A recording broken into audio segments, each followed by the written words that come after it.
O quê? O cara fez 4? E é interessante, né? Porque essa semana tá bastante teológica, né? Então a gente já abordou aí Guilherme Freire, já abordou o Trezoitão. De alguma forma há uma construção teológica de todos eles. E até mesmo no Daniel Fraga, que vai ser abordado nessa semana, existe uma carga de teologia bem participante nos argumentos. Hoje eu acho que é muito difícil alguém ser... Talvez um Cápsula seja uma exceção. Acho que não.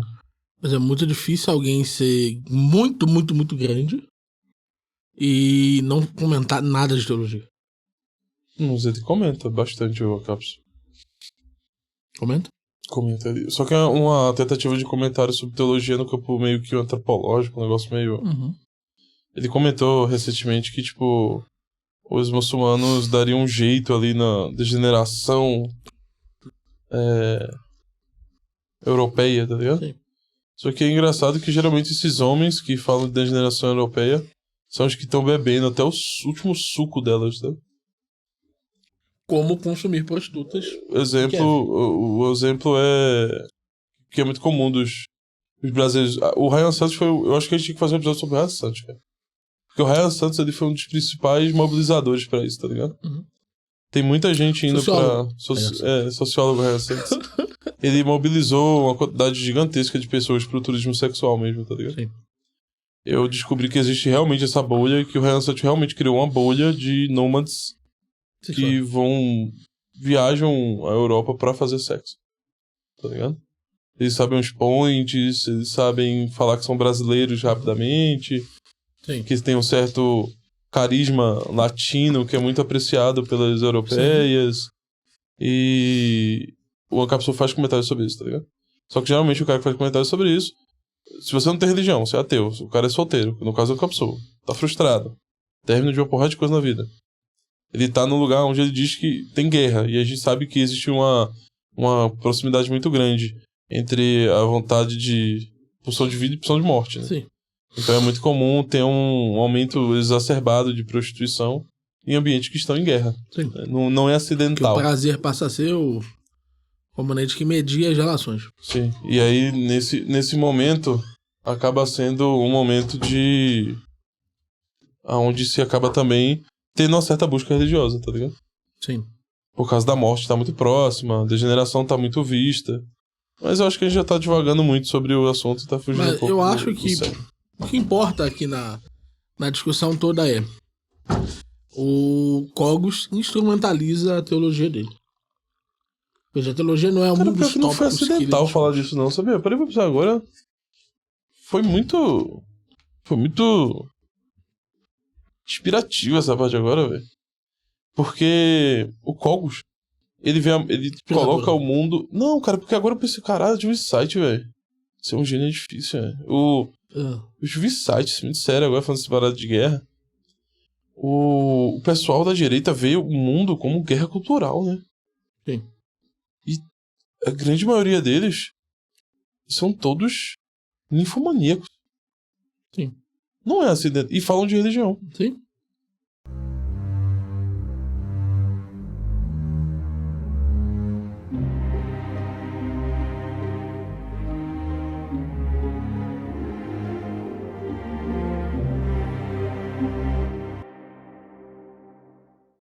Caralho, isso quebrou minha cabeça agora, velho. Quem lembra do Cogos, ele passava muito tempo tentando transar. Dando em cima de mulher. Uma mulher e tal. Muito preocupado com esse aspecto. E veja, não era uma questão ali de uma questão religiosa. Ele chegava a dizer que ele frequentava a Missa Nova para mesmo sendo sede vacante. Bonitinhas. Mesmo sendo sede vacante. Não sei, eu acho que ele era sede-privacionista, né? Não, até sede vacante, já falou já. Queria naquela... É uma igreja muito conhecida pela direita brasileira aí. Da Central do Brasil. Eu não sei qual é, mas eu sei que é muito conhecida pela direita brasileira, direita lá de São Paulo, tá ligado? Uhum. Que inclusive um padre teve que botar uma plaquinha para as pessoas se vestirem adequadamente. De tão estranho que tava ficando o ambiente ali. E eu acabei de me dar conta disso, tipo...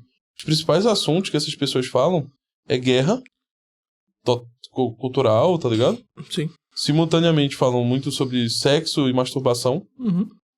E são pessoas que tentam cuspir teologia, má teologia nos outros, tá ligado? Sim. Eu nunca vi tanta... Eu nunca vi tanta falta de compaixão. E eu acho que é por isso que a teologia da libertação acaba ganhando tanta força no Brasil, tá ligado? Junto com a esquerda. Porque esse pessoal da direita são os primeiros eles são as pessoas que mais julgam com pouquíssimo tempo de conversão, tá ligado? A gente tem a Pietra Bertolazzi, que é uma das pessoas que mais julga o comportamento alheio. Sim. E da pior forma possível, que é tipo, o cara tá usando bermuda, entendeu? Mal católico. É uma questão de costumes, não é uma questão de doutrinária. Tá ligado? E o pior é que na própria Bíblia tem uma menção a isso, que meu nome é verdade, não costume. Sim. E eles são muito preocupados com o costume, não com a verdade. Sim. Tá ligado? Sim. E o que mais impressiona é que muitas dessas pessoas têm pouquíssimo tempo de conversão. Sim. E pra quem não sabe, o pouquíssimo tempo de conversão na Igreja Católica tem um peso muito grande. Na Igreja Católica é recomendado que você siga o seu irmão mais velho na fé. Sim. Principalmente para isso, inclusive, que existe os padrinhos. Né? E a possibilidade de você ser um padrinho de crisma de alguém diz muito sobre a fé. Sim. Uma coisa que eu acho que é bem relevante pra gente colocar e discutir é que, repara na questão do Cogos, como ele inverte as coisas. Ele transforma. Porque, de fato, existe uma guerra espiritual acontecendo no mundo hoje. Ou seja, existem aqueles que estão cedendo ao pecado, existem aqueles que estão se aproximando da santidade. Só tem que lembrar que não é só hoje, né?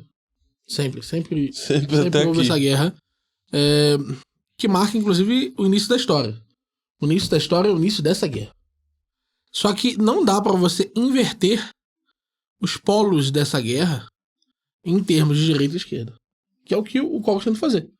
O Cogos tenta transformar a direita em representante de Deus e a esquerda como representante do diabo.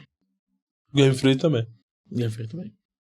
Eles tentam, de alguma forma, se colocar na figura de templários ao lutar a guerra cultural, porque eles estão lutando contra os sarracenos que estão dilapidando sua fé. Mas houveram bons sarracenos. Sim. Isso é uma coisa que eles esquecem. Porque existiram sarracenos que se converteram e que tinham uma certa hombridade, uma certa virtude. E eles não eram homens, tipo, existiam os mais sanguinários e os menos sanguinários, os mais justos e os menos justos, tá ligado? Sim. E eu acho que uma das pontos que a gente pode tocar aqui também é a questão de como eles abandonaram, eles se preocuparam tanto com o natural, que eles esqueceram o sobrenatural, tá? Quando eles falam, por exemplo, de que a direita busca uma certa perspectiva naturalista, eles precisam lembrar que o naturalismo não é em si algo só religioso. Sim. Você pode ser naturalista no campo da filosofia, da ciência, e não ser uma pessoa religiosa. Sim. E eles não têm... Na verdade, isso vai levar, inclusive, ao péssimo naturalismo. Sim. Porque uma coisa é o naturalismo enquanto parte da ordem natural. Outra coisa é o naturalismo enquanto corrente científica. É só ver que, por exemplo, o nosso amigo Davi Ribeiro se considera um naturalista. E a Pensar Naturalista é o maior grupo de ateus do Brasil. Então, tem espécies de naturalismo que levam ao ateísmo mais bruto e absoluto. E o que eles vão fazer é discutir qual é o natural verdadeiro. Sim. Só que é um tipo de discussão que eu não entro e eu acho que... eu não vou entrar nessa discussão epistêmica, né? Não acho que a pessoa que tá aqui quer essa discussão epistêmica. Mas eu acho que isso entre lei natural e a naturalidade biológica e material das coisas. Sim. Eu não vou entrar nesse âmbito porque eu não acho que é a busca do que está sendo abordado aqui. Mas eu acho que eu só trouxe isso para abordar uma perspectiva justamente do sobrenatural ou supranatural, dependendo de cada um aí, aonde se coloca o fator espiritual nas análises, tá ligado? Não nas análises políticas, sim, mas nas análises sobre o outro, sobre o seu irmão, tá ligado? Uhum. Por exemplo, essas pessoas, esse pessoal, eles julgam, eles têm uma capacidade de julgar muito grande sobre a vida espiritual de cada um, tá ligado? Uhum. Com fatores materiais, inclusive. Por exemplo, é possível você imaginar um mundo onde existe uma prostituta, por exemplo, que ela tem uma vida interna muito sofrida espiritualmente, vivendo vez a vez o pecado dela e o erro dela, e sofrendo... Isso é muito comum nos casos femininos, das mulheres que fazem prostituição, das mulheres que fazem filmes para adultos. Sim. Elas têm uma... É só ver que o número de mulheres que cometem violência contra si mesmas até cometer o óbito, e o número de homens que fazem filmes adultos e não o fazem. Sim. Essas atrizes de filmes adultos, elas sempre denotam um sofrimento, uma amargura muito grande no espírito. Sim. Pelo ato que elas estão exercendo. Sim. Os homens, no geral, se fundem a sacanagem, tá ligado? Por mais que eles tenham... Não tô dizendo que o homem não tenha espiritualidade. Existem momentos onde esse homem pensa sobre a espiritualidade dele, tá ligado? Mas o homem tende a ser menos melancólico. Menos melancólico. Essas mulheres, elas são muito melancólicas em relação ao pecado que elas causam, tá ligado? E é só ver a quantidade de conversões que tem desse tipo de mulher. E é por isso que eu tenho um certo incômodo muito grande com esse pensamento Red Pill. Que aconteceu isso com o Cogos, quando o Cogos foi zoado pela Beisola naquela conversa no Redcast. Aquele debate. Depois daquele debate no Redcast, ele virou o cabeção, ficou falando que era migtal. Até antes, ele se tornou migtal porque a Bruna Hawk disse que queria só ser amiga dele. Sim. E ele começou a aderir a essa perspectiva decadencial, chorona, Red Pill, tá ligado? Sim. Isso foi uma característica muito séria que começou a acontecer com ele. E eu acho que é bom abordar isso aqui também, porque tem a ver com o cerne do que a gente tá tratando, que é essa forma do Cogos de essa mudança radical dele sobre posições. Até mesmo ele muda toda a mudança que ele tem na determinada perspectiva do conhecimento, isso causa uma mudança no campo teológico dele, ou o inverso, eu não sei exatamente o que vem primeiro. Eu acho que, para esclarecer, pessoal, em que sentido a sobrenaturalidade se manifesta? Por exemplo, pensa assim, sobre o casamento. Se há no casamento um papel, um sacramento, e há um papel bem definido para cada um dos indivíduos presentes nesse casamento, homem e mulher têm efetivamente papéis diversos, o sucesso ou fracasso desse sacramento se deram no ato de consecução dele. Tanto que o máximo que pode acontecer do ponto da Igreja Católica é a anulação do casamento. Ou seja, não houve o sacramento. Jamais pode ser mal sucedido o sacramento. Então, uma coisa muito clara. Todas as críticas que o Cogos faz ao sacramento, a situação social do casamento na situação de hoje, supervalorizando os aspectos sociais e sobrevalorizando, subestimando os aspectos espirituais. Antigamente era muito nítido para ele, não. O sacramento exerce um papel enorme de construção e estabelecimento do sucesso desse casal, da convivência desse casal. Hoje, cada vez mais, ele salienta os aspectos econômicos. E eu lhes pergunto, senhores, para Deus, você quer um pingo de riqueza importa o quê? Ou seja, raciocina comigo. Para Deus, em termos das bem-aventuranças, o indivíduo que tem amado a sua mulher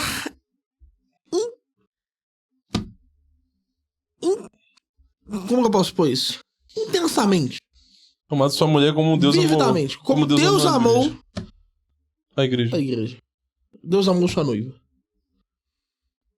Esse homem, se a mulher o tiver enganado, traído, está mais ou menos próximo da santidade. Entende? Ele é mais ou menos bem-aventurado.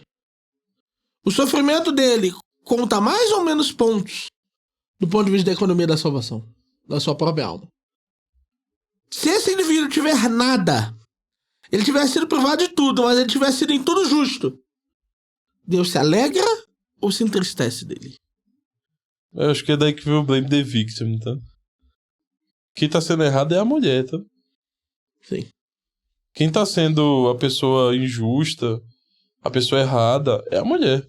Nesses casos em questão. Sim, como tá sendo traído, né? Nesse caso que tu narrou desse cara específico aí. Quem tá sendo errado é a mulher, tá ligado? Sim. É a mulher. Então, esse pessoal... E eu gosto desse Miorin. Não gosto do Miorin do sushi, não. O quê? Do Ícaro de Cavalo, do pagar sushi, não. Gosto desse. É porque aí... Calma aí. Eu gosto desse, eu gosto do... Não gosto porque na hora de descrever o que é essa justiça desse homem... Não gosto não. Você tem que descrever a parte que cabe ao homem. Lá vem o menino com um prato de sushi. As obrigações do homem. Jesus nunca botar...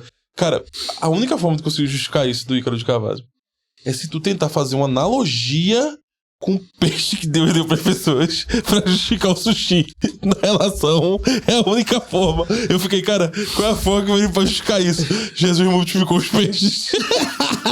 É a única forma, velho. É a única. Porque, tipo, como São João 23 falou, é buscar isso, tá ligado? Sim.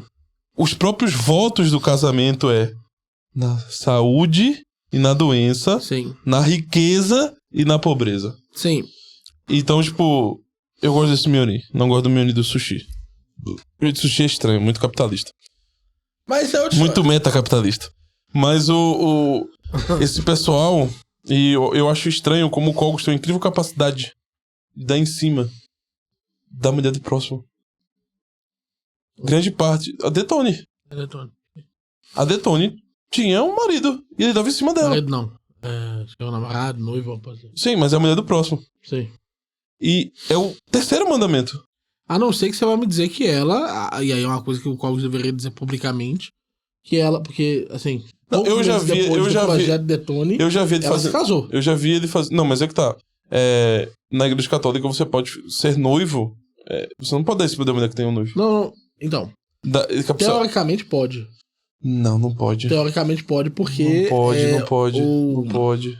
Não há ali o casamento ainda. Você não então pode, ainda é possível mas lutar. Você pode ter um namoro perante a igreja, Sim. um noivado perante a igreja, e aí você tem o casamento perante a igreja.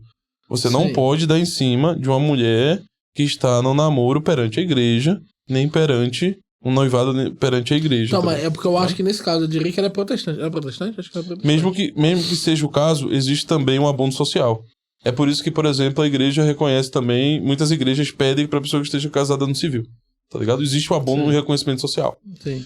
Então, tipo, causar escândalo, que é isso que é o problema. Sim. Porque quando as pessoas têm cônjuges e as pessoas socialmente reconhecem esse casal, Sim. mesmo que não seja um casamento que tenha um sacramento dentro da igreja, existe um reconhecimento social e a igreja busca também ter esses reconhecimentos sociais. Não, claro. Tá ligado? Então, mas, tipo... O que eu tô dizendo é, tipo, até onde eu sei, tipo...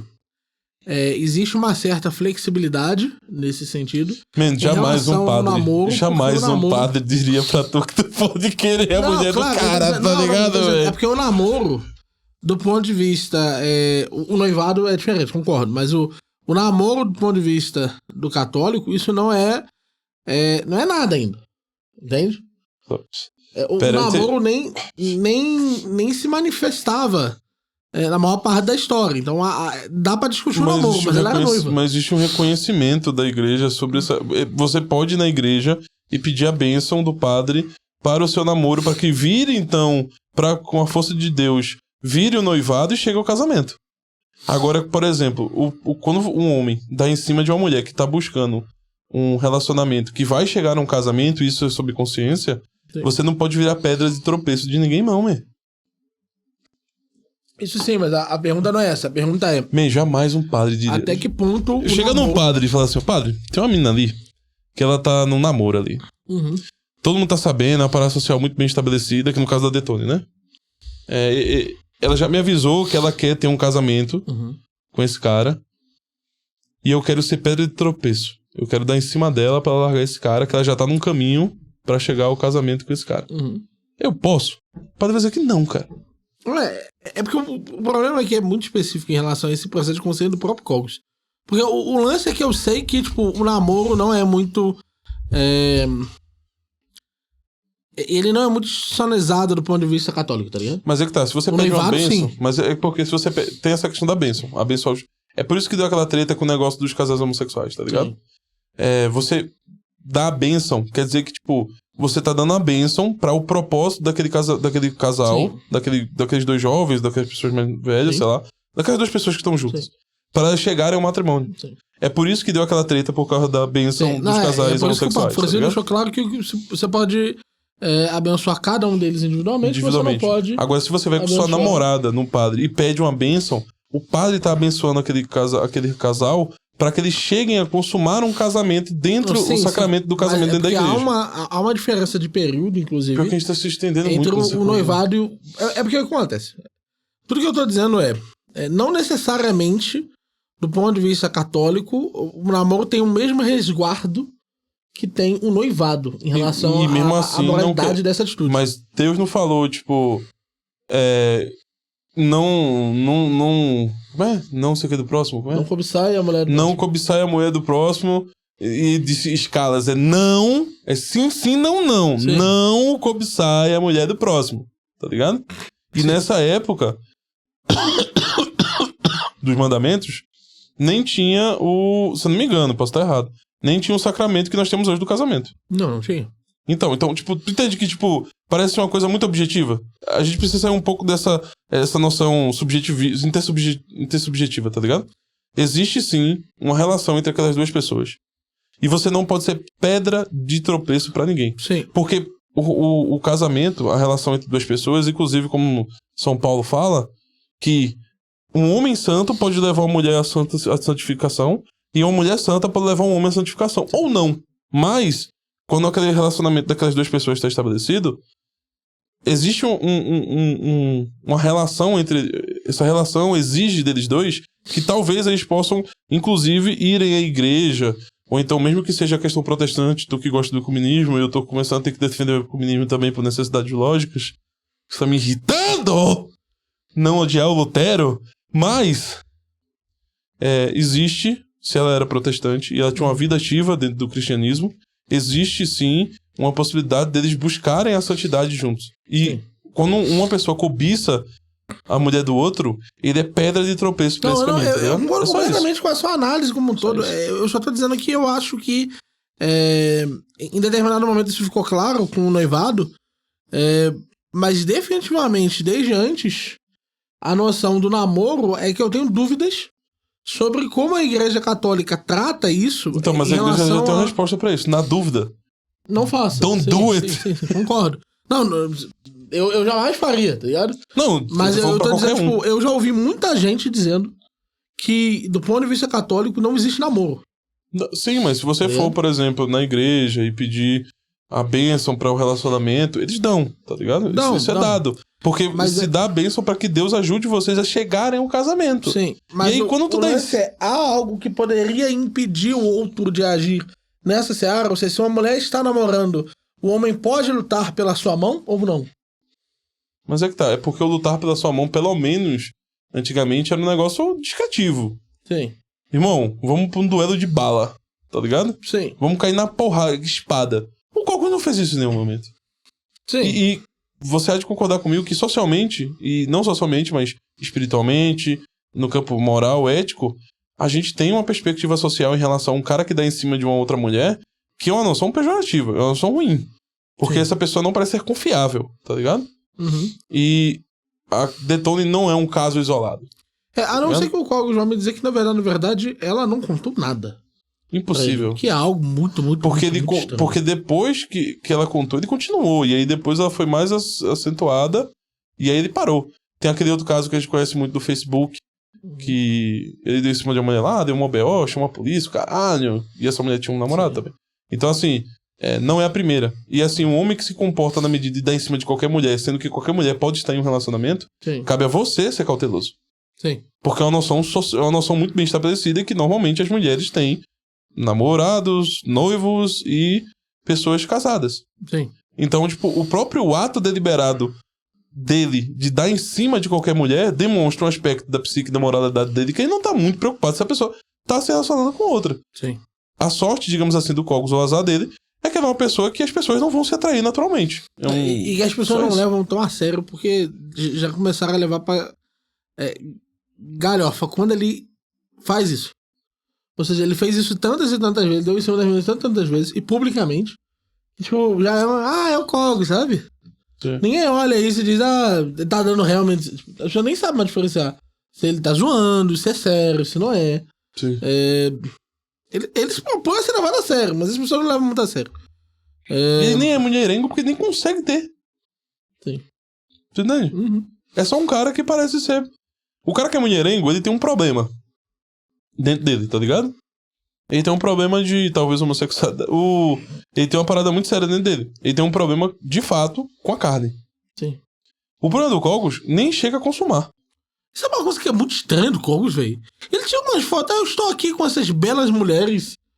3 ou 4... O que você quer dizer com isso, Cogos? É normal. Mas eu acho que ele está desvirtuando muito o assunto.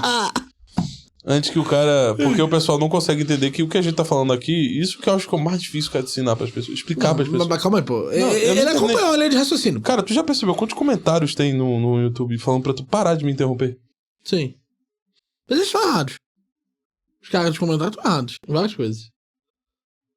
Mas o que Até acontece? no que estão certos, eles estão errados, né? Eu comecei numa explicação sobre a sobrenaturalidade. O Cogos, nesse sentido, ele não eleva o ato físico ao ato sobrenatural. E é por isso que ele deixa isso acontecer. E ele faz, entretanto, isso de forma indevida com a noção da disputa, da guerra espiritual entre esquerda e direita. E pior aí, ele transformou a guerra espiritual numa guerra cultural. Sim. Pra ele, a guerra espiritual é a guerra cultural. Isso pra mim é que foi... Juro pra tu, pra mim são as duas coisas que mais me dói sobre o Olavo de Carvalho. O Olavo conseguiu transformar a guerra espiritual numa guerra cultural dentro das suas teses. E ele conseguiu fazer com que as pessoas tratem a igreja tal qual o Satanás. Sim. Saia correndo. Meu amigo, você só sai correndo do demônio. Sim. A única coisa que Jesus se afastava era quando as pessoas se comportavam como ele fez com Pedro, quando ele falou pra Pedro, vá de reto, Satanás. Para negar o caminho, a verdade. Exatamente. Você se afasta de quem tá exigindo de você de abandonar essas coisas, tá ligado? Sim. E o Olavo, quando ele fala, vá pra missa e depois saia correndo, ele tá dizendo pra você tratar a igreja tal qual Jesus tratou Pedro naquele momento. Só naquele momento onde Pedro tava afastando ele do caminho. Querendo afastar ele do caminho.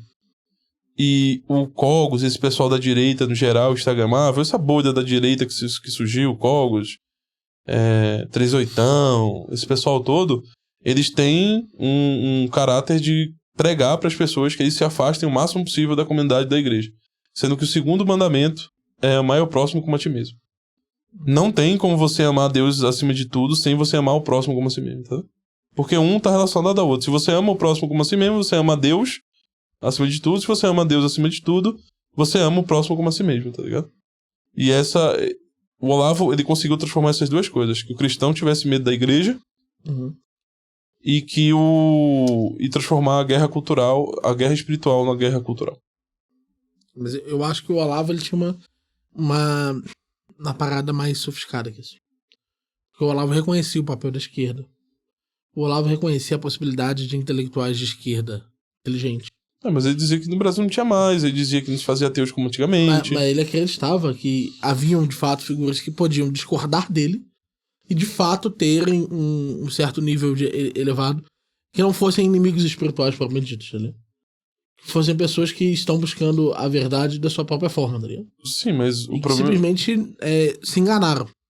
Mas o problema é que o que tá... Pra ele, o que estava estabelecido no Brasil é que, tipo, raramente você vai achar esse cara. Sim, claro. Mas, veja, o que o Cogos faz é tratar isso como uma questão universal.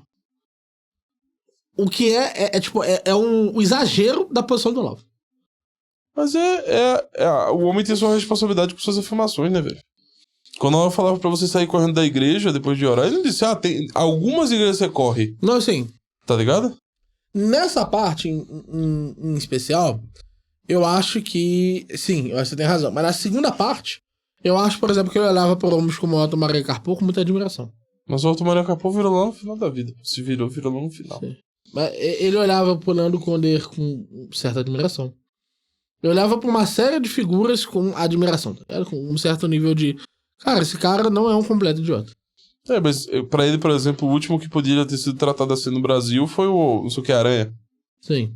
Oswaldo Aranha. E o cara morreu há muito tempo, velho. Não, claro, mas ele de fato fazia isso, tá ligado? Ele olhava e dizia, não, esse cara daqui era um cara que estava buscando a verdade, tá ligado? Sim, mas ele Então, morreu há muito tempo. Sobrou quem? Por mais exceção que ele fosse, por mais que fosse uma parada difícil, havia um esforço, tá ligado? Havia uma direção a se olhar. Mas o último foi o Oswaldo Aranha. E morreu há muito tempo.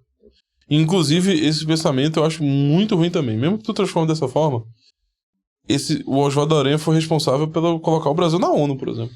Sim. E o Olavo não achava positivo o Brasil tá dentro da ONU. Sim. E o Oswaldo Aranha foi responsável por isso. Sim. Será que esse abono em relação a esses homens é tão bom assim? Tipo, é tão bom ter esse abono em relação a esses homens, mesmo o propósito, o que eles fazem sendo ruim, os frutos do que eles fazem? Uhum. Porque o Oswaldo Aranha botou a gente na ONU, pô. Ele é responsável por isso. Ele foi um dos principais instrumentalizadores disso acontecer. Sim. E eu vejo que o Olavo tem muito esse negócio, tipo... Que eu vejo de tu também, pra ser bem crítico, tá? Tô aqui. O pessoal pediu, né, pra... Essa questão intelectual pra mim não me pega das pessoas, cara. Eu posso até, tipo, dizer, ó, esse cara aqui, pelo menos eu consigo responder ele. Esse aqui, o idiota, eu não consigo. Tá ligado? Você não gosta que eu falo, não. Pelo menos o Stalin liga, Felipe. Quando tu falou aquilo aqueles anos atrás, eu fiquei, caralho, que porra isso deveria significar, tá? Bom, o Stalin pelo menos lia o livro de que ele matava. Meu amigo, mas o que isso quer dizer? Que tipo de psicopata é esse, tipo? É só porque é um caso raro de psicopatia? O cara que busca ler o livro? Não, é porque antes dele matar os intelectuais que discordavam dele, ele procurava entender se ele considerava que ele estava errado. Tu entende? Porra, ele vai considerar sobre ele mesmo você tá errado, pô. Ele é o juiz, ele é o homem, pô. Sim. Tu entende que pra algumas pessoas que estudam casos de psicopatia, o Stalin ler o livro das pessoas seria tipo o souvenir? Sim. Que das pessoas que ele matava, ele guardava os livros? Mas ele primeiro lia pra poder se matar. Então, é o souvenir dele, é a parada dele, é o fetiche dele. Tem muito psicopata que antes de cometer o crime, ele tem todo o comportamento pra decidir o ritual pra decidir se vai matar o cara. Pra mim é isso, tu tá narrando um psicopata que tinha esse ritual aí e guardava ainda o livro do cara como souvenir. Sim, mas o lance a posição do Olavo é diferente da do Cogos. O Cogos é ainda mais exacerbado. Mas eu não disse que... O Olavo não diria que um homem comum que votou no Lula, ele é um filho do diabo, filho das trevas. Mas o que eu falei foi que é a decorrência disso. O problema é que muitas coisas que o Olavo falava e falava para as pessoas fazerem, as pessoas fizeram em cortes isso. E elas escolheram o que elas iam seguir. Sim. E o que elas iam tomar para si. Todas essas pessoas escolhem, vez a vez, o que é o cara do Olavo. Hoje eu acho que isso aqui do Olavo tá certo, isso aqui tá errado. E, inclusive, isso influenciou muito, e aí tem a ver também com o Cogos sobre esse assunto que a gente tava falando da questão da em cima da mulher dos outros, que o Olavo, com esse discurso dele antimoralista, criou muitos moralistas que justificam sua vida interna ser imoral. Sim. Tá ligado? Eles julgam todo mundo e eles não podem ser julgados. Sim. Que é o que vai acontecer quando o cara for justiça, que você só tá falando da vida do Cogos, mas o Cogos fala da vida de todo mundo. O que você vai chamar alguém de progressista? Sim. Mas mais do que isso, há um certo nível na hora de interpretar e analisar esse tipo de coisa, e de analisar essa guerra espiritual e cultural, há um certo nível, inclusive, de uma escatologia necessária a partir daí. Porque se você começa a interpretar que essa guerra espiritual está sendo travada em termos da guerra política, os apogeus da guerra espiritual são os apogeus da guerra política. Então, por exemplo...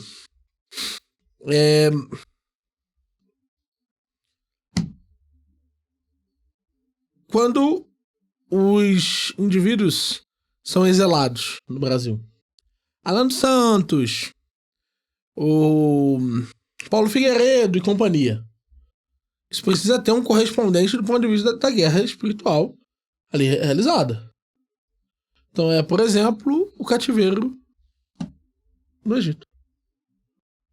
Entendeu? Por exemplo, quando Bolsonaro passa pelo processo da facada, precisa remeter a um ato. Qual ato de sacrifício forte que existe? A própria cruz. Então, há uma necessidade na hora de você fazer essas correlações de você estabelecer essas figuras com um anteparo mesmo. De quais são as atitudes mentais que esses indivíduos tinham na tal guerra espiritual. E aí Bolsonaro é equivalido Porra, tem um exemplo bom pra tudo isso aí. ao Messias. Tem um exemplo bom pra isso aí, tu. Lembra quando ele falou que entrar na política e conseguir mudar a política, etc., é para aqueles que tinham a mesma sabedoria de São Paulo? Exato. E ele se incluiu nisso. Sim. Então, você começa a falar de si de forma superlativa. Porque os personagens que, de alguma forma, fazem parte da política brasileira precisam representar os agentes espirituais. Aquelas figuras da Bíblia que emanavam grandes exemplos para o mal e para o bem. E eu preciso te perguntar, meu amigo. O que há de comum entre Moro e Judas? Moro pode ter atentado contra a dignidade de Bolsonaro. Mas Judas atentou contra a dignidade de si mesmo e do próprio Deus. Será que são coisas semelhantes? Será que é possível falar de uma em termos da outra? Tem outra analogia que tu pode usar também que é muito boa, que assim como Jesus foi crucificado por nós, Jair levou a facada por nós. Sim. Exatamente. E eu acho que tudo isso vai se somando para representar uma estrutura de uma guerra espiritual em curso. Eu só me pergunto uma coisa. Quem será que representará para ele o milênio? Acho que a pergunta também é melhor eu também. Será que brincando nessas analogias de Judas, Jesus... Será que o Alexandre de Moraes não é Pôncio Pilatos, não? Porque a figura de Pôncio Pilatos é muito discutida dentro do pensamento cristão, tá? Por exemplo, os ortodoxos, Pôncio Pilatos, se não me engano, é santo. Não sabia, não. É muito discutida, porque teve aquela questão da carta que a mulher dele sonhou... A esposa dele sonhou com Jesus sendo um homem muito... não sei o quê. Ela se converteu. Eu não sei se Pôncio Pilatos na ortodoxia é. Eu sei que a mulher dele é santa na ortodoxia, tá ligado? Pra alguns ortodoxos. Então, tipo, ela teve essa conversão e a figura do Pôncio Pilatos, ela é muito discutida como, tipo, o homem que lavou as mãos. O que significa lavar as mãos? Pra alguns cristãos, o lavar a mão foi um ato ruim dele, foi um ato errado, de todas as maneiras possíveis, e o Pôncio Pilatos é uma pessoa ruim. Tá e pra outros foi um ato inevitável. Um ato inevitável. Porque não havia como, nesse sentido, ele ter decidido de forma diferente.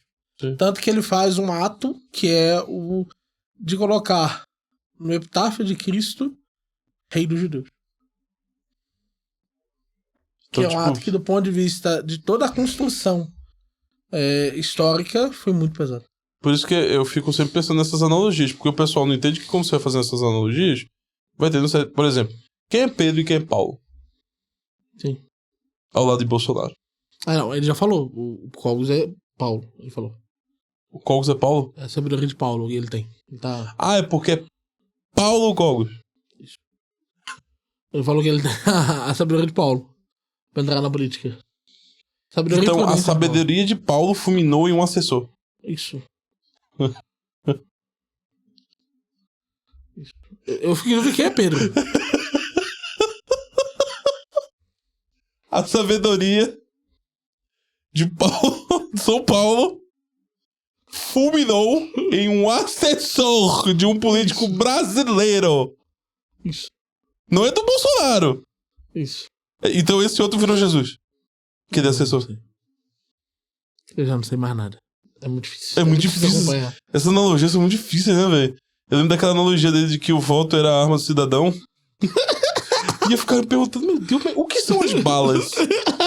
Porque se é isso, o Messias Bolsonaro são 2 números na urna. Então eu teria um revólver com 6... É uma roleta russa? Eu teria 6 balas, eu teria que ter 4 e só deixar 22. Eu teria que usar uma arma 22. O que é um calibre 22? O que é analogia? Eu nunca entendo as analogias que as pessoas falam, cara. Dessas coisas, porque não são boas analogias. Então se Bolsonaro... E quem é Maria? Porque assim, Nossa Senhora... é muito importante dentro do catolicismo. Sim. Então, se Jair, assim como Jesus, X, Maria é quem? A mãe do Bolsonaro. E por que ninguém fala dela?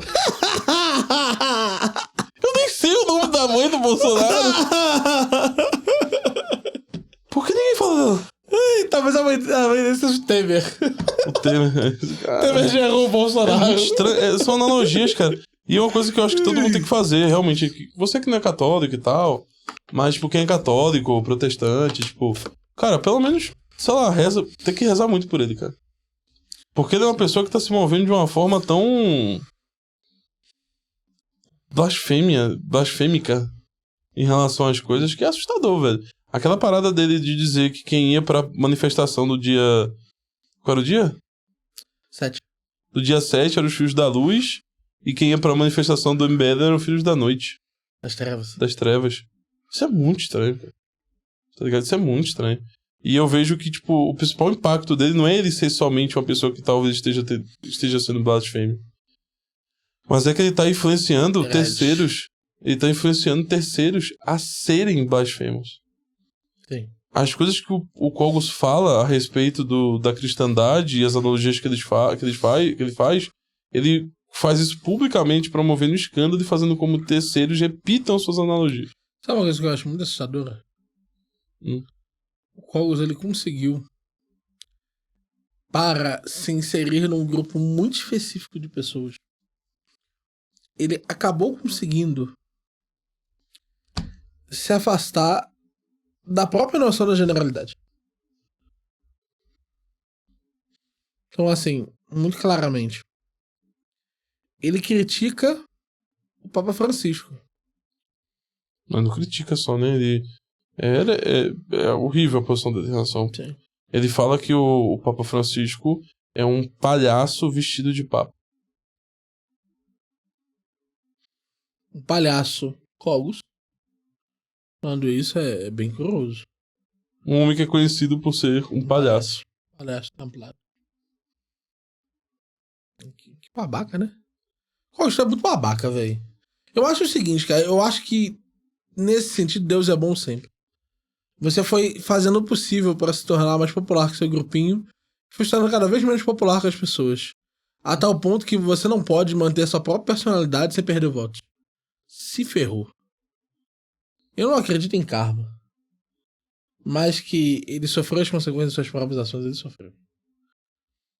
E eu acho muito claro para mim. 95% da conversão do Kogos ao sede vacantismo pode ser explicado pelo ódio das posições do Papa Francisco. Meu amigo, as posições do Papa são posições baseadas na solidariedade. São posições que buscam, de alguma forma, harmonizar os nossos tempos com os pobres. Pobres existem. Pobres devem ser levados a sério. Pobres devem ser vistos. Porque Cristo chamou ao banquete os ricos. Os ricos não foram. Essa parábola que Cristo faz é muito importante para isso. Nosso Senhor Jesus Cristo diz: um homem muito rico chamou todos os príncipes da cidade, todos os reis, todos eles. E eles não vieram. Todos eles estavam muito ocupados, tinham muitos a fazer. Mas então, ele chamou os homens comuns, os pobres, aqueles que tinham problemas com as pernas, tinham sido mutilados, aqueles que, de alguma forma, eram mendigos. E eles vieram nas multidões. É porque, no final, é preciso, de alguma forma, ajudar os pobres. E aquele que está ajudando os pobres está ajudando o nosso Senhor Jesus Cristo. O bem que se faz aos pobres se faz a Deus. Deus está vendo isso. Então, as preocupações do Papa Francisco, por mais que eu acho que ele não saiba a economia, como talvez pudesse saber, por mais que eu acho que ele talvez se beneficiasse de conhecer um pouco mais de aspectos da escola austríaca, quando você lê as intenções e os textos, primeiro, você vê um ataque frontal à administração dos estados sobre os recursos. E você vê o recorrer constante, absoluto, direto à solidariedade humana. A noção da subsidiariedade. As partes menores devem tentar cumprir seu ônus. Antes de chegar no governo, nós devemos cumprir. Antes de chegar no governo, nós devemos fazer o possível para que pobres nem existam a nível governamental. E se você acha que isso lhe ofende, você vai me perdoar. Vai me perdoar, Cogos. Você é um palhaço. Você é um piradinho. Maldita a hora que eu lhe dei alguma atenção. E o mais impressionante é que tudo o que o Papa faz, vocês chamam de comunismo. Tudo. Tudo que o Papa faz, chamam de comunismo. Mas esse ímpeto de vocês por tornar a vida politizada, esse ímpeto de vocês por se apossarem efetivamente dos cargos públicos, por se apossarem de toda forma de convivência social através de uma imposição dos valores, isso não é comunismo. O Papa pode defender um tipo de atuação pro governo e você criticá-lo, mas quando é o Bolsonaro, ele precisa ser relativizado. Deve haver caridade com ele. Meu amigo, então o seu Papa é o Bolsonaro. O seu Papa é o Marçal. O seu Papa é aquele para quem você de fato rezaria, para que Deus iluminasse seu coração, que você tentaria 1000 vezes reinterpretar. Meus amigos, se eu tivesse alguma suspeita que o Papa é comunista, eu repensaria 20 vezes, 100 vezes, 300 vezes. Por quê? Porque é muito mais fácil eu estar enganado do que o Papa ser comunista, porra! Não é? Só que ele presume que ele tá certo! Que desgraça! Como é que pode? Porra de teologia é essa? O Stinner venceu. Venceu. O único em sua propriedade. Venceu. Aquela parte lá que o Stinner fala que não tem nenhuma propriedade que esteja de Deus que não esteja de mim, é o Cogos. Eu sei de tudo, eu tô em todo lugar. Eu entendo exatamente o que estava sendo colocado ali. Eu sou inomeável também. Inomeável, sim. Deus é inomeável. Não sei. E, cara, é porque o que mais me dói, cara, é a influência que ele exerce sobre terceiros. Tanto de gente que a gente já conheceu que repete as mesmas abobrinhas do Cogos, citando os mesmos santos, sem nunca ter lido os santos. Essas pessoas não param pra pensar que ele pode ter citado também sem consultar esses santos. Também sem ler esses santos, tá? Sim. Porque essas pessoas estão fazendo. Se você está fazendo, repetindo tudo isso, você não parou pra pensar que o Cogos pode estar repetindo coisas que outras pessoas falaram, não? Se a sua teologia, raciocina comigo, se a sua teologia presume que o seu conhecimento sobre as matérias de fé e moral é superior ao conhecimento do Papa Francisco, será que não deveria ser repensado? Vamos pensar seriamente. Você estudou o quê? Quem estudou muito? 10 anos. O Papa tinha estudado 10 anos e ele ainda era um mancebo. Ele era um jovem. E ele vem estudando ano após ano. Não, isso é muito comum desse pessoal tradicionalista. O que o Papa Francisco tem de livro publicado, Paulo Cogos não deve ter de anotações. Mas isso é comum desse pessoal. Da própria forma como eles falam, por exemplo, do Ratzinger. Né? O maior teólogo do século XX. Sim. Um homem que tinha 8 doutorados. Sim. E eu entendo, assim, você pode dizer que você tá certo pela vontade. Tipo, não, eu tenho muito mais fé do que o Ratzinger. Eu tenho muito mais fé do que o Papa Francisco. Você pode falar isso aí também, tem essa hipótese aí. Né? Você acreditar que você é um predestinado, né? E eu não acho que tá sendo escrito um terceiro testamento. Sim. Então, assim, você é um Messias, assim, esse pessoal não entende isso. Pra você ter essa posição de, tipo, ser um cara que tá acima do Papa e da Igreja sobre fé e moral, você tem que ter uma fé muito grande que tá sendo escrito no terceiro testamento. Sim. E você vai ser um personagem muito importante nisso. Sim. Ou que tá se dando o próprio Apocalipse. Sim, ou então você só tá errado, velho. As pessoas do Papa só te incomodam porque você, sei lá, não gosta delas. Sim. E as pessoas só não sabem falar que elas não gostam de alguma coisa. Sim. Sabe por que elas não gostam de falar isso? Tipo, porque vai chegar à conclusão que a gente chegou agora, que ela vai ter que estudar mais do que o Papa. E aí você repensa se você não vai precisar de uma segunda vida e talvez você precise virar espírita. E não é que o Papa não possa estar errado, é lógico que o Papa pode estar errado. Não, mas é que tá o Papa, os bispos, todo mundo... Sim. Porque assim, antes de passar essas coisas, os bispados, todo mundo ali participando. Não é só o Papa, tá ligado? É a igreja como não uma só única, isso, né? É tratada a igreja como se ela fosse inerte. Como se o Papa pudesse falar besteiras e o colégio de cardeais nada diria. Como se fosse simples assim. E Se fosse uma igreja... O Larsan falou daquele teu vídeo que tu... Ó, e cuidado que o Papa Francisco defende imposto, viu?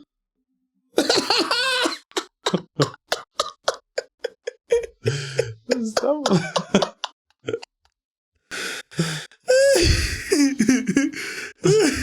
Eu vou ter cuidado com o que? Eu não tô no Vaticano. Eu só tô no Vaticano. Ele falou, cuidado que ele defende imposto, viu? Tudo bem, o Papa pode roubar imposto dos outros.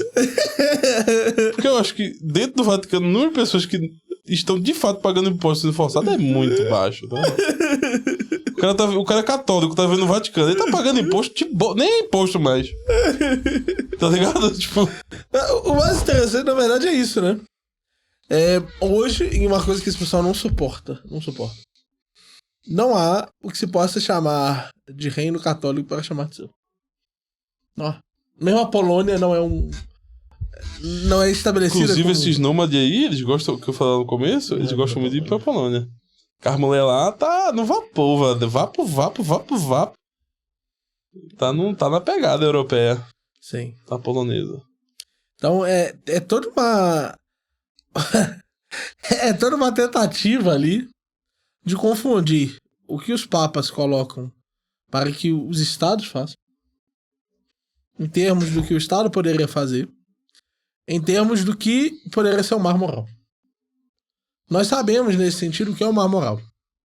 O mais moral é que você age de tal forma que você não tenha nem excedentes para que tenha impostos sobre você. Por exemplo, essa que o Papa Francisco defende imposto, eu fui atrás pra ver qual era o texto, né? E que ele tá falando assim, tipo, já que cobra, sim, já que tá tirando dinheiro, dá pros pobres, tá? Sim. Que é entendível, tipo, já Sim. que está acontecendo, Sim. E não tem o que eu posso fazer, eu não tô dizendo que dê ANCAP, não. Sim. Mas assim, o ponto dele foi, já que já está se cobrando imposto, Tem. já vai ter esse dinheiro aí, Sim. por que não dar aos pobres, tá? E mesmo que ele defendesse impostos, minha gente, você entendeu o seguinte, cara. O tipo de comunidade que é defendida do ponto de vista católico é a comunidade em que há consentimento dos seus governados. Porque o que determina, do ponto de vista da lei moral, quem é que vai cobrar o imposto é o consentimento. Porque as pessoas precisam reconhecer aquela autoridade. Isso é diferente da comunidade que nós temos hoje, do ponto de vista do Estado moderno. Porque o Estado moderno, ele estabelece um nível de convivência forçada, integração forçada entre grupos, que não faz sentido do ponto de vista católico. Então, se não faz sentido esse tipo de integração forçada, quanto menos um imposto forçado. O que acaba acontecendo a igreja respeita, tolera essas comunidades com integração forçada, mas não as considera ideais. Certo? Do ponto de vista da igreja, a topologia ideal seria a topologia em que as pessoas se sentem, de fato, governadas por pessoas que elas respeitam e gostariam que os governassem. Entende? E a democracia, do ponto de vista do Papa, é apenas um regime possível. E ela precisa ser modulada sobre determinados princípios. É o que o próprio Maritain trata. A democracia cristã é cristã no sentido de que submete-se e se restringe pela própria noção cristã. Porque se tivesse um... Vamos supor que tivesse um... Loucura. Um lugar, uma região ANCAP. Uhum. Tá ligado? Tipo, tivesse várias regiões ANCAP. A igreja olha pra isso, tipo, cara, como é que isso aqui se encaixa? Como é que isso aqui pode sair de algo bom, tá ligado? Ah, você faça isso e faça aquilo, tá ligado? Sim. Tipo, porque Ou vocês acham que a igreja diria, por favor, Estados Unidos, domine essa região e mate todos? Sim. Será que é isso mesmo que o Papa Francisco mandou fazer? Ele é, tipo, buscar, tipo, entender o que tá acontecendo ali, entender, porque é isso que a igreja busca trazer. Por isso que tem igreja em basicamente qualquer lugar do mundo, né, nas regiões. É tentar dar um caminho no mundo pra que a pessoa possa buscar a santidade, a salvação dela. Pronto. Buscar a sua salvação. Como é que numa região ANCAP você consegue viver de tal forma que você vai conseguir buscar a sua salvação? Sim. É isso. A igreja está aqui pra fazer com que seus fiéis sejam salvos. Que é o objetivo da igreja. Sim. Não a ordem política. A ordem política, nesse sentido, ela pode se beneficiar. Você nunca deve afastá-la da noção moral e da noção teológica. Nunca. Mas você não pode confundir os objetivos. Que é uma coisa extremamente nociva. Que foi quando aquele Papa lá disse pro pessoal da Polônia que estaria com eles se eles se revoltassem. Tipo, se vocês quiserem lutar contra isso, isso aqui é injusto mesmo, e nós estaremos do seu lado. A igreja está do lado de vocês, tá ligado? Sim. Se tivesse um local onde tivesse, tipo, o ditador Cogos ANCAP e as contradições também, Sim. e as pessoas quisessem se libertar desse sistema que estão sendo oprimidas, pode ser que tivesse uma própria proclamação tal qual, tá ligado? Sim. E eu acho que as pessoas não param pra pensar sobre isso. Incapaz dessa reflexão, tá ligado? E o pior pra mim, o pior disso, é que todo mundo é burro pro Cogos. Cogos é o gênio. Só o Cogos parece se colocar diante dessas contradições. E aí o cara que tá ouvindo isso aqui vai dizer, mas você está bem. Isso pra mim é... Isso! Mas isso Magalinho! O que mais me impressiona... Brasileiro! O que mais me impressiona foi que depois, quando a gente tinha 2 vídeos, que era o 38 e o Olavo, teve um cara que falou, e agora o próximo é Deus? Caralho.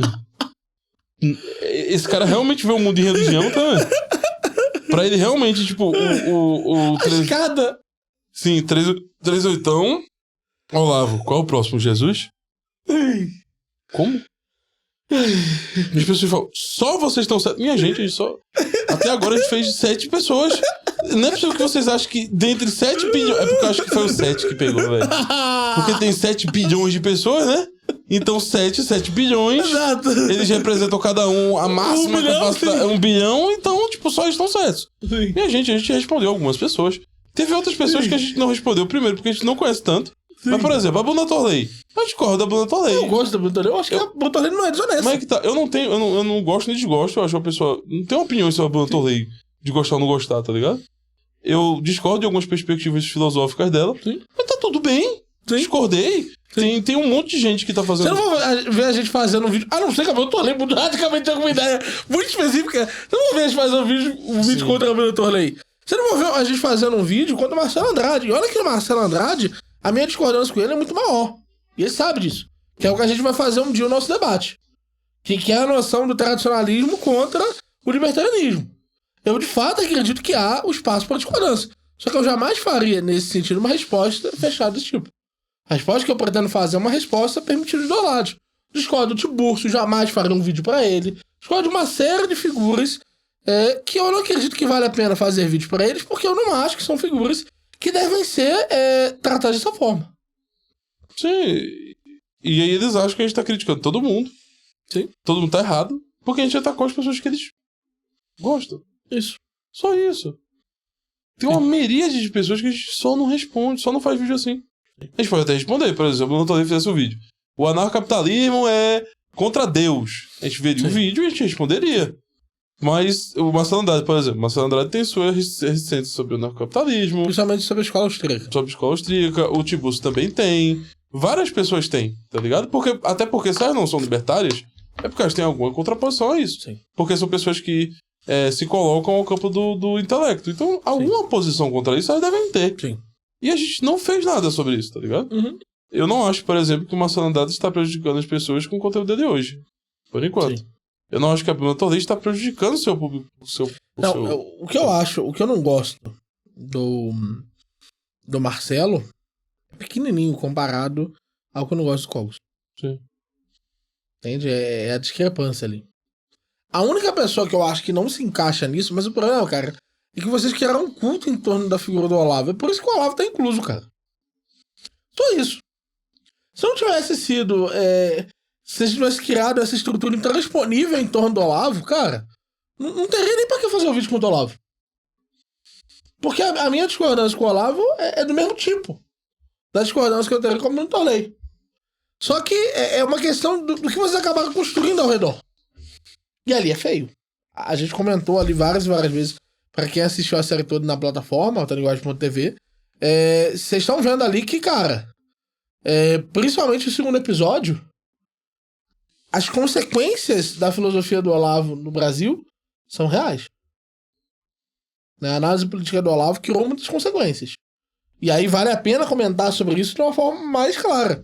Mas a minha posição com o Cogos eu considero o Cogos uma pessoa desonesta. Eu considero que quando ele trata as pessoas, ele nunca se pergunta, cara, por que esse cara tá pensando diferente de mim? É diferente como a gente articula. A gente articula as ideias tentando dar o máximo de amplitude pra ideia do cara e discutindo sobre a ideia do cara, tá ligado? O Cogos não. Ele já mete um rótulo. E ele já se afasta da ideia. Sim. Xinga e grita. Tem que tratar ele bem. Sim. Se trata ele bem, porra. Se fala que o Cogos é incrível, e fala, não, esse cara aqui é incrível também. Aí até o absurdo é defendido. Mas se você trata assim com oposição, o adversário te esquece. É foda. Bem, pessoal, por hoje é só. Ainda vai ter mais um vídeo do Cogos, é isso? Não sei, acho que sim. Vai ter mais um? Acho que tem um último vídeo pra fazer do Cogos. Que é se o bolsonarismo e o libertarianismo são compatíveis. Pode ser. Tem mais um pra fazer do Cogos. Mas a princípio vai estar na plataforma quanto antes. Quem esteve na plataforma recebeu esse vídeo muito antes. Né? Muito, muito antes. Qual vídeo? Esse agora do Cogos? Muito antes. 4 dias antes? 5 dias antes? É bem antes. Então, se você quiser continuar acompanhando toda a saga, recebendo antes os materiais que estão sendo postados aqui, e de fato, entendendo as críticas que nós temos a diversos personagens da figura, a diversos personagens da política brasileira, não deixem de dar uma olhadinha no altalinguagem.tv. Além disso, pessoal, deixa eu pedir, por favor, like, comenta, compartilha. Vamos fazer o canal crescer. Vamos chegar a 10 mil inscritos. Tirar essa onda. Será que a gente consegue? Nossa, não. Depende, quando a gente for fazer, porque o pessoal não sabe. Pra quem não sabe, a gente vai fazer de outras figuras, não é só a direita, né? Obviamente. Então, mês que vem vai ter outras figuras, são comunistas e afins. Sim. Vai ter o pessoal mais libera-leco. Sim. Vai ter o pessoal coaching. Sim. Então vai ter todos esses. Inclusive os coaches talvez tenham mais substância do que o Guilherme Freire, velho. Nem pra coach é sério. Primo Rico tem mais substância ali no que ele acredita, a parada meio judaica, meio Sim. teologia da prosperidade. Tem um pessoal ali que tem uma certa substância. O Marçal tem muita coisa que ele fala. Que ele defendeu na eleição. Sim. Até antes. Antes ele tinha menos, agora ele tem bem mais. Não, porque tu não consultou ele antes, velho. Tem muita coisa doideira. Ele fica tentando emular o comportamento de Jesus, fazendo as coisas. É complicado.